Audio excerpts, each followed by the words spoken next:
Hello, everyone, and welcome to this week's episode of Legal Talk Tuesday.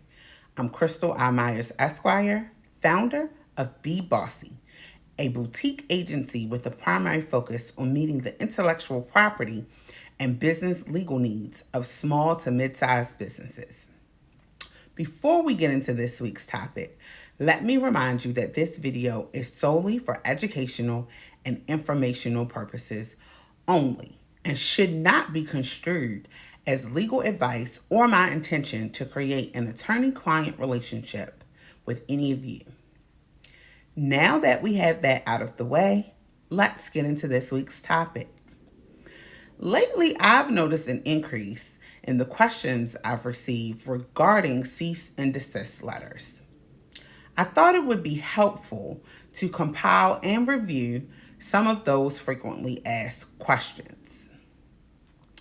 Now, the first question is, when can you use a cease and desist letter? Generally speaking, you can use a cease and desist letter when another party's behavior infringes upon your rights and you want to demand they stop. For example, their use of your business name, copyright, trademark, etc. The next question is, what should I include in a cease and desist letter?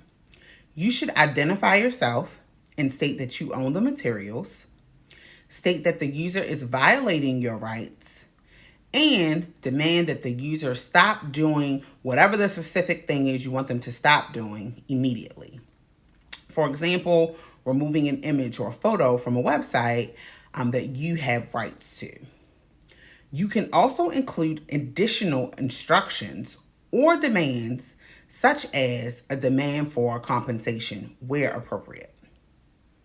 Another frequently asked question is, do I have to send a cease and desist letter before I take legal action or file a suit? The short answer is no. However, as a matter of legal strategy, it may be advisable to start with a cease and desist letter. You may be able to get what you are demanding or close to it through the use of an effective, well-written cease and desist letter. That'll also be cost-effective to you as well. Next up, do I have to use an attorney to send a cease and desist letter? While you don't have to use an attorney to send a cease and desist letter, there are some advantages to at least having the attorney, review the letter or consulting with that attorney before you send it. Again, strategy is key with a cease and desist letter. So you want to make sure you have the proper strategy. The last question is a question I've been asked multiple times. That is, do I have to register my trademark or copyright before I send a cease and desist letter? The short answer is yes. One of the benefits of having a registered trademark or copyright or even a business name is the right to defend it. And you only have that right if you are registered, or if your trademark or your copyright, your business name is registered. That means that you can defend its unauthorized use by others.